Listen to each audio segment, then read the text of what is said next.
how to fill out the 1099 OID, the 1096, and the 1040V. I've got some mock-ups here to break this down and explain them to you. But look, when you order these forms, they're going to come with, if you order OIDs, they're going to send you instructions, okay? It would behoove you to read these. There's very few instructions, and it tells you who's supposed to do it and who's not. This one, for instance, is super thin, and it's two of them. It's the 1099, the INT, and the OID. And so you're only going to read about half of this. And then, like when you get the 1096, it's a little bit thicker of a book. It's a little bit thicker, but it's got a bunch of them. Right, so all you're going to really be looking at is your 1096. Okay, so take the time to read these, folks. You're going to glean stuff out of them that's going to be beneficial when you go to write these, when you go to fill them out. The 1099 OID looks like this. It looks a lot like the 1099A. Okay, this is a scannable document. You have to order these and fill these out. You don't have to sign the back of the red one. That's all. This is all going to happen. The A is already assigned. That's acting like a check. So that's what that one looks like. And this one here is, a lot of you already got these, the 1096. Okay. The reason you're going to do these is, this is how it works to get the money from the Treasury. The 1099A, I know a lot of people say, well, why would you use acquisition and abandonment as secured property? Because it really says acquisition or abandonment as secured property. That means it's used for both of those types of things. And what you're doing is you're acquiring property or security from your trust. It's the acquisition part of the 1099A that you're using. And then these all fall together. You're going to use the 1099A. You're going to take that from the, say if you're the dealer, you're going to get the 1099A from the beneficiary. You're also going to fill out these other forms, and I'm going to explain these to you right now. When you're filling out the 1099 OID, it's going to have some fields in it to fill out. See, I got this one filled out, and you can screenshot it or whatever. But up in the top, up here in the top, left-hand corner is the Treasury. See, it's the United States Treasury, 1111, okay? And then right down below that, you're going to have the Treasury's VIN number, the Federal Identification Number. And then right next to that, it's going to be the dealer's EIN number, okay? And then you're going to have the dealer's name, the dealer's address. This one here I've written out if you want to explain this to a dealer. But just substitute yourself if you're going to use this, say as the trustee. Someone else is a beneficiary and they hand you a 1099A. You're going to substitute yourself in place of the dealer, okay? I just put dealer in there because everybody seems like they want to try and get cars with the 1099A. This is how you're going to explain this to the dealers, okay? They'll fill out this. They'll put in all this information, right? And then you're going to get down here all the way at the bottom. That's the purchase order, okay? That's going to be the purchase order where it says account number. Purchase order or account number. With a dealership, it's going to be a car. The purchase order for a car.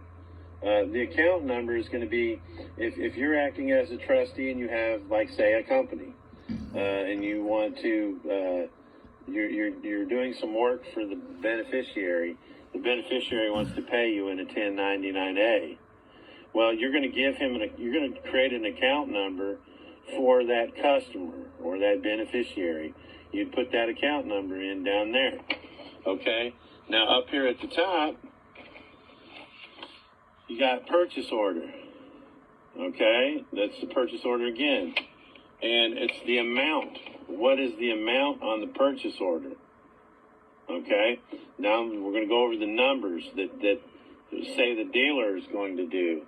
Or if you're going to charge somebody to build them a porch on their house, a deck on their house, the purchase order is going to be that. That's how much you're charging the customer. And then you're going to have all these other blocks. Well, there's the calendar year, 22.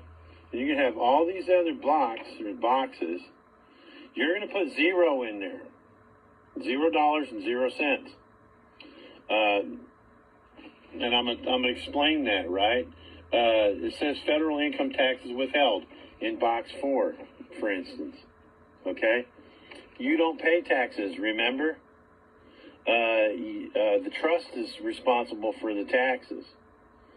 So, you're not paying any taxes. There's nothing to withhold.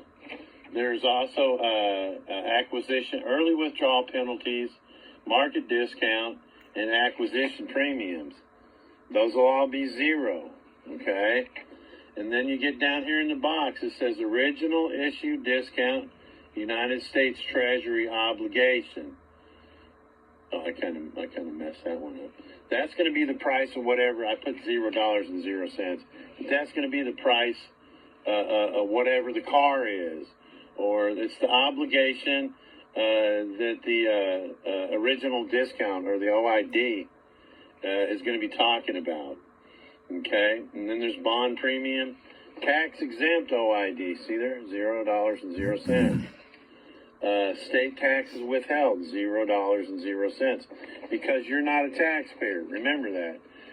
You're the beneficiary. You're not responsible for the taxes. The trust is. Now, if they want to charge taxes to the trust, go ahead. Who cares?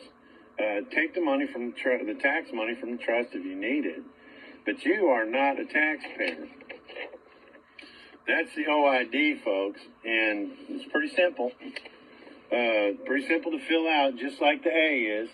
And I'm hoping that through all this, you'll get a firm grasp of what it is when you go to explain this to these dealers. Well, this is how you're going to fill out the OID. And this is how because they're going to say, how you get the money? Well, this is how. You're going to fill out the OID. Here it is. This is what it looks like. You can even take an example, fill one out, and photocopy it, your OID that you have, and your 96, and fill it in for them, just as an example. Say, look, this is how you can do it. Do it like this. And explain it to them. And then you're going to have the 1096. And it's pretty self-explanatory, too. You got the business name and the business address, okay? And then you've got the contact name, right? The contact name at the dealership. Or if you're the one charging the beneficiary and you're accepting the 1099, that's going to be your name, your contact name. It's going to have your email address or the dealer's email address. And then it's going to have the dealer's EIN. Or if it was you and you got a TIN number, a tax identification number, you put that number in there, or your Social Security number, or the Social Security number to the trust. Right? And you leave that blank. The Social Security number. Then you got the dealer's phone, dealer's fax, and total number on the forms. See there, total number on the forms, 2. Okay, that's if the two X's. You got an X here and an X there. Those are the forms that you're going to send with this 1099-A. Okay? And then it's got total amount reported with this form on the 1096. I put to be determined because that's going to be the price of the car. Okay, if you're buying a car, a dealership, that's the price that's going to go in there. That should be the same price that's on the 1099-A. Okay, or if it's you're doing work for someone and you're accepting the 1099-A in lieu of a payment for the job that you're doing, you put that in there, and then you check the boxes 1099-A and 1099 OID because they're the ones going with this form. 1099 and then you're going to sign it OID here. 1040B put voucher. Beneficiary here. 1096. And then the date. Now you say, well, why would you put beneficiary? Because this is you filing, acting as the trustee, but you are the beneficiary of the funds that are going to come from the Treasury. Okay? And from that, you go on to the 1040V. Now this 1040V, folks, is the one when we did the lien securities. Okay, don't get confused. Okay, because these are for us and how we did the lien securities after the conditional acceptance right now. and the contract to the Treasury. So here's one of my under 12 minutes. 1096 We're not doing lien securities from right 2014. now. We want a new car, new truck, okay, new van, or new and this one here we sent in van that holds 20 to 30 people for the church. With with all the lien you can securities. drive 30 people around. Total number shopping. of forms. Take them to church. Right. Here's the $48 million and $48 million. And see, we put our names in it right here. Right? That would be, if I was going to do work for somebody. All right, I'm going to cut this. Right? I would fill it out like that. So when I go to the dealer, I'll have it on my YouTube channel. I'm going to put this on my YouTube channel now. It says right here.